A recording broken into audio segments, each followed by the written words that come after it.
Here, my UFC 268 Usman versus Covington 2, the rematch we've been waiting for, which shouldn't have happened because Covington is coming off one win. But I'm so excited for this card because this card is so scrumptious. Just so goddamn saucy. It's so cheesy, bro. But I'm really looking forward to this card. I like the entire main card. I love the prelim card.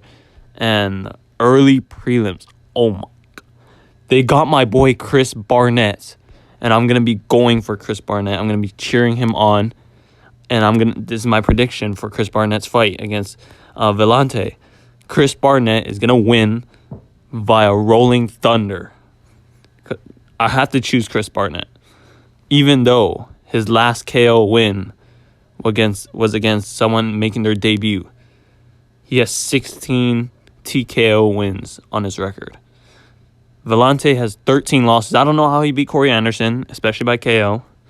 But Chris Barnett, I have to go with him. If he loses, I lose. If he wins, I win. He's my ride or die, even though I was teasing him in his last fight. That's my boy, Beast Boy. That's my Beast Boy, Chris Barnett. Got to back him up. But on to the detailed picks in the prelim card. Edmund Shahbazyan versus Imavov. I can't say his name. Nasruddin Imavov. I'm going to be going with Imavov. He's the bigger guy. He has good grappling. He has a good chin. And he has good cardio. Shahbazyan, he's on a 2-fight losing streak. Even though it's against guys who are who are in the top of the division, I just think that Imavov stylistically have a better just better than Shahbazyan. Shahbazyan has absolutely terrible cardio. He has shit cardio. He has good skills. He has good stand-up skills, good grappling skills. But his cardio is just insanely garbage. How can you be so how can your cardio be so garbage when you're in the top 15 of the UFC? You're a professional fighter in the highest level, the highest organization, and you have the worst cardio pound for pound. Pound for pound, you have worse cardio than freaking Chris Barnett. How the hell? Imavov, he has a good chin. I was trusting his chin to guide him through the storm that he might be witnessing in the first round by Edmund Shahbazyan. But then the cardio is going to pick up, the grappling, and obviously grappling is going to wear on Shahbazyan. And I can see Imavov winning. He could 10-8 Shahbazyan in the third round when he's completely gassed. But I feel like Shahbazyan could survive because he survived against Jack Hermansson and he was getting smashed. But I just think Imavov is going to win a decision 29-28 because even in the looking at Imavov's record, he should, even though he lost a Phil Hawes fight, Phil Hawes was cheating. He was grabbing the cage every time Imavov was trying to go for a takedown. And he almost finished Imavov almost finished Phil Hawes in the third round. And he was eating Phil Hawes' shots. So I'm going to be going with Imavov. I trust in his skill set. 29-28 decision for Imavov. Next fight up the card, Iaquinta returns against Bobby Green. The boy, Iaquinta, his last win against Kevin Lee. I don't know how Kevin Lee was the number 4 ranked lightweight contender at the time. But he chose the wrong person to come back against because Bobby Green is a game opponent. You saw the fight, Thiago Moises and Rafael Fiziev. Those guys are absolute killers. Moises is good, but he lost. He lost clearly to Bobby Green. And Fiziev, you can make an argument that he beat Fiziev. He was picking apart Fiziev in the third round. Fiziev is just a really good striker. He trains with Piotr Yan, Alex Volkanovski, trains at Tiger Muay Thai, and Bobby Green is just, he's a good striker himself. He's a way better striker than Iaquinta. I know Iaquinta is going to be looking to wrestle Bobby Green, but he has good takedown defense, good grappling defense. Even in the Jakar close fight, Bobby Green should have won. He's getting robbed. He's like the most robbed fighter in the UFC, probably. Look at his record, 27-12. Most of those losses on his record are supposed to be dubs. So realistically, his record could be 30-something wins with one-digit losses. Like, I feel bad for Bobby Green. And Iaquinta has been inactive for how long? I think, I'm not sure, but I know he's been inactive probably more than a year, more than 2 years. And Bobby Green has been active against killers, and he probably could have won his last 2 fights. I mean, he did win the Moises fight, but he could have won the Fiziev fight. You can make an argument for that. He outlanded Fiziev in the second round, and he was just piecing up Fiziev in the third round. So, Bobby Green all the way. I think Bobby Green is going to get a 30-27 decision against Alec, because I don't think Iaquinta is going to fade as much as Rafael Fiziev, but Bobby Green defends all the takedowns and just pieces Iaquinta on the feet. 30-27 decision for Bobby Green. Up next, Alex Pereira versus Andreas Michailidus. I do not agree with these odds, but I'm going to be going with Alex Pereira. The odds should not be this wide, and it shouldn't be. Alex Pereira should not be a minus 255 favorite. He should not be a moderate favorite. And Andreas Michailidus is more experienced in MMA, but Alex Pereira, way better striker, and he does train with Glover Teixeira, who just became champion by submitting Jan Blachowicz, who got better at grappling, and he has many other good Brazilian BJJ fighters in his camp to teach him the grappling department. And Andreas Michailidus is not really that much of a grappler. He's more of a kickboxer, I think. And in the kickboxing match, Alex Pereira wins. But I know Andreas Michailidus has way more fights in MMA, but is he training with Glover Teixeira? Is he training with championship caliber guys in the grappling department? No, I do not think so, or I didn't see his gym, but I know for sure that Alex Pereira trains with top-tier grapplers, and Andreas Michailidus is not really a grappler. So I'm going to be going with Alex Pereira round 1 KO, because if you saw in the KB Buller fight, Andreas Michailidus was just going wild. So I feel like Alex Pereira touches that man on the chin. He's out cold. Easy first round KO for Alex Pereira. And moving up the card, Frankie Edgar versus Marlon Vera. I'm going to be going with Marlon Vera. He's 28 years old. Frankie Edgar is just too old to be fighting in a division that is as stacked as the bantamweight division.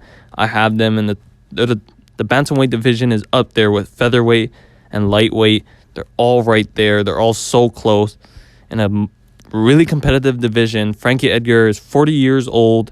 He shouldn't have been in there. In my books, he's on a four loss streak right now.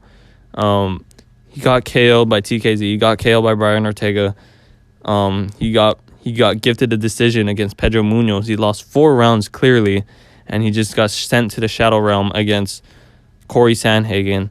And Marlon Vera just had a he just beat Davy Grant.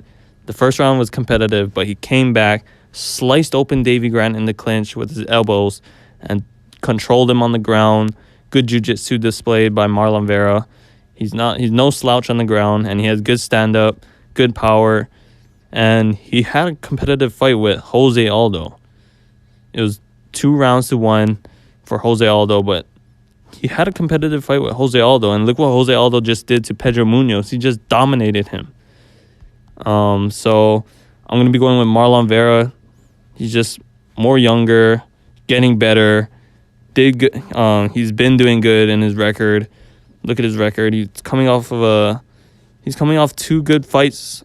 Competitive loss to Jose Aldo, and which obviously allows him to learn more, grow more, gives him confidence. And he just beat Davy Grant, someone who beat him previously when he was a younger guy. Beat him convincingly all 3 rounds, or 2-1 rounds, and I think he probably got a 10-8 in the last round. I forgot how I scored that fight, but Frankie Edgar is not looking too good. Too much damage. Too old. He's not going to have the body like how he used to have, like, you know, in his 20s or his 30s, where he could just take guys down, good physical attributes. All of that is gone. He's 40 years old. His chin is gone. What else does he have left? He has wrestling, but Marlon Vera has good grappling defense, and he has good jiu-jitsu. So I'm going to be going with Marlon Vera, 29-28 decision. Frankie Edgar could grind it out in the first round, possibly get himself the first round, but I think Marlon Vera takes it on after that and starts beating up Frankie Edgar badly. So 29-28 decision for Marlon Vera. Up next, Shane Burgos versus Billy Quarantillo. I'm going to be going with Shane Burgos. I still trust in the chin of Shane Burgos because even though he got knocked out in his last fight, that's against Edson Barboza. Probably like one of the best, like he has the most powerful kicks in the game, and he's one of the best strikers in UFC pound for pound wise. And, you know, he did pretty good against Edson Barboza, pressure, landing a lot of strikes. He has really good cardio, and I think he has one of the highest, I think he's on the all-time list for most strikes landed per minute. So I'm going to be going with Shane Burgos. Billy Quarantillo is good, but I saw in his last fight, even though he is going to try grapple, Shane Burgos does have good grappling defense. Look what he did against Makwan Amirkhani. Even though that win is not looking as good, Makwan Amirkhani is still a good grappler, especially in the first round. Shane Burgos, good grappling defense. I'm trusting in Shane Burgos' chin and his cardio to weather the storm in the first round and just start putting it on Billy Quarantillo. 29-28 decision for Shane Burgos. Up next, on to the most fire part of the card, starting off with Justin Gaethje versus Michael Chandler. I'm going to be backing up Michael Chandler here.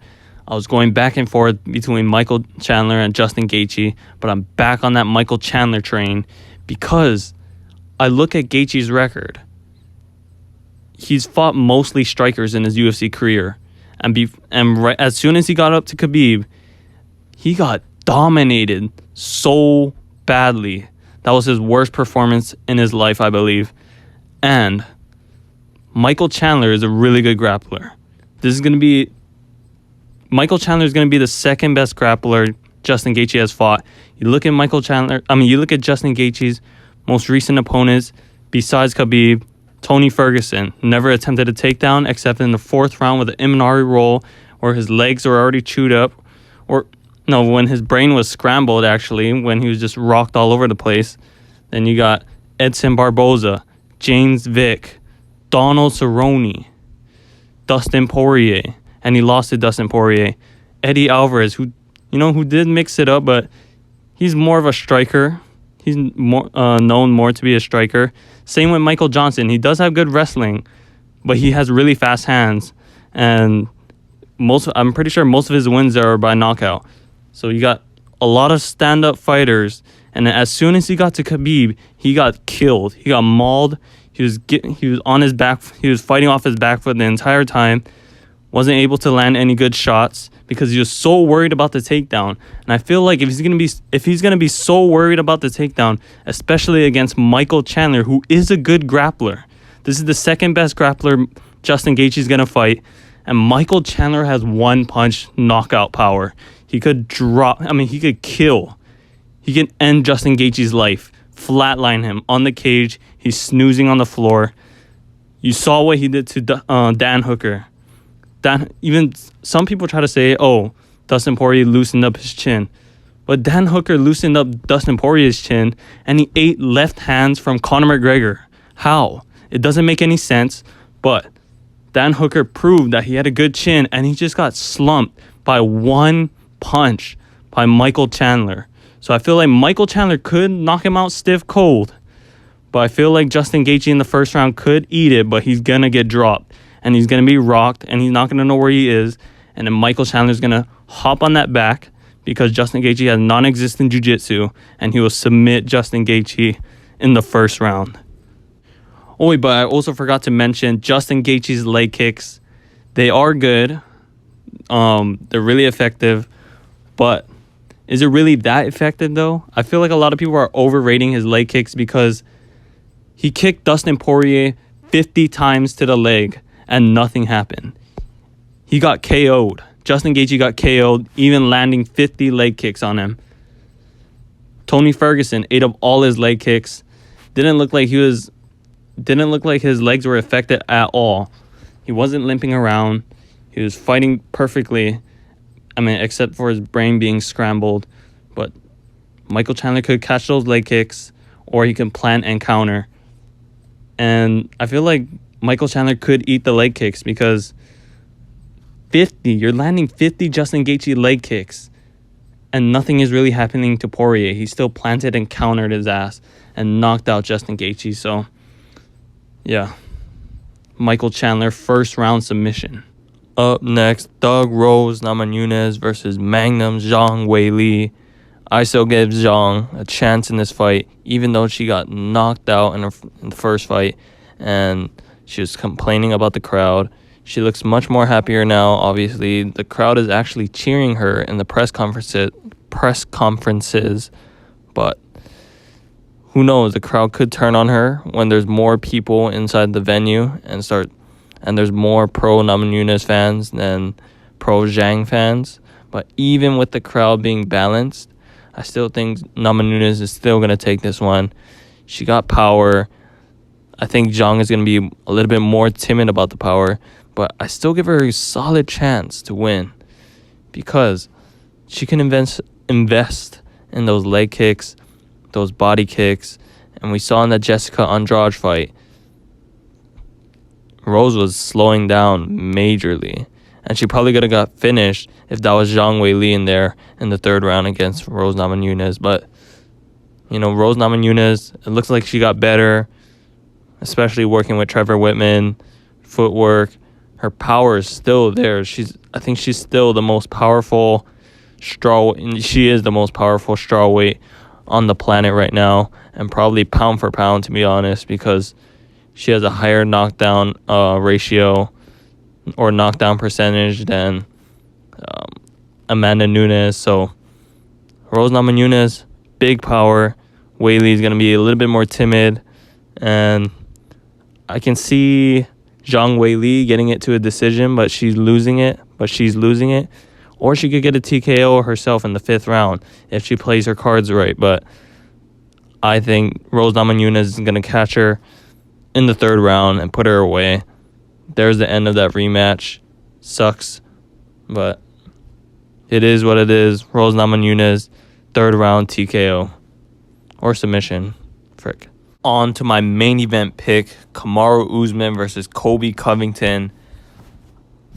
Even though I wasn't going back and forth like I was with Justin Gaethje and Michael Chandler, I still think Colby Covington still has a decent ass chance at winning this fight. I could really see it happening. He's just a good fighter. I think he's just a better fighter than Kamaru Usman. Technically, he has more speed too. But Kamaru Usman is just bigger, way more powerful. And Kamaru Usman he didn't really improve that much as a striker, to be honest. He's improving on his jab and his straights, but that's really it. His body shots, though, that's going to play a factor in Colby Covington. But if Colby Covington can mix it up, maybe it's not going to play that much of a factor. Even though Kamaru Usman could be defending all those takedowns, the chain wrestling, just relentlessly mixing it up, high and low. I feel like it could catch Usman because Usman, he hasn't really fought a fighter that was mixing it up on him, and his takedown defense, it is good, but it hasn't really been tested like a lot. Especially, it did get tested a lot against Damian Maia, but Damian Maia always the worst takedown accuracy I've ever seen. Almost everyone stuffs all his takedowns. He's always attempting more than 10 takedowns, and it's all getting stuffed. But if Kamaru Usman can prove that he can defend a lot of Colby Covington's takedowns, it will really show how good of a fighter. He is already a great fighter.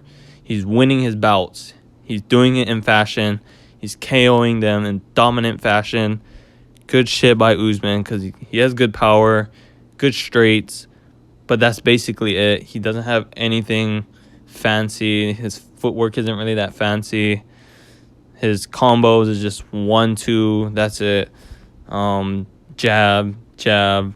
You know, like, he has a nice front kick to the body, and I feel like he's going to throw that a lot against Colby Covington. But if Colby Covington mix it up, he has a good chance at winning, even just striking too. Technically, I think Colby Covington is the better striker, I don't know if he's the better striker, but he has more variety in his strikes, and hopefully he can produce more variety in like the overall game of mixing in takedowns, clinch striking, and all that other stuff. But Kamaru Usman is a good wrestler, but he's not really that proven to be to earn that 100% takedown defense. Like, no one will ever take him down. A lot of people are doubting Colby Covington to take him down. I mean, it's a no-brainer. Kamaru can take him down. He's bigger. He walks around at almost 200, and Colby walks around at in the 180s. So Kamaru Usman, he's longer, he's taller, he's more heavier, but if Colby Covington can just keep going for that takedown, maybe he could finally get the takedown Kamaru Usman. And I feel like he could. I feel like he will get a takedown in the fight, maybe a couple. And, of course, Kamaru Usman can always take down Colby Covington. He's been taken down by RDA, but, RDA is the same size as him.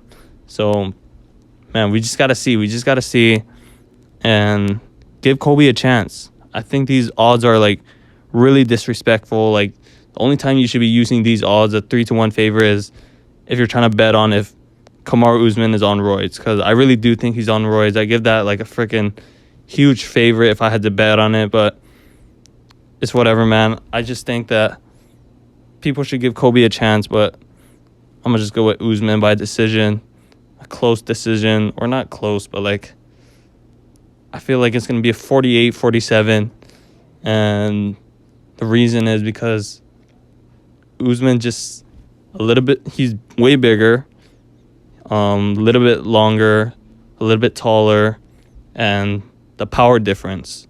Almost everything else is equal, but power difference, and yeah, that's my prediction for the fight.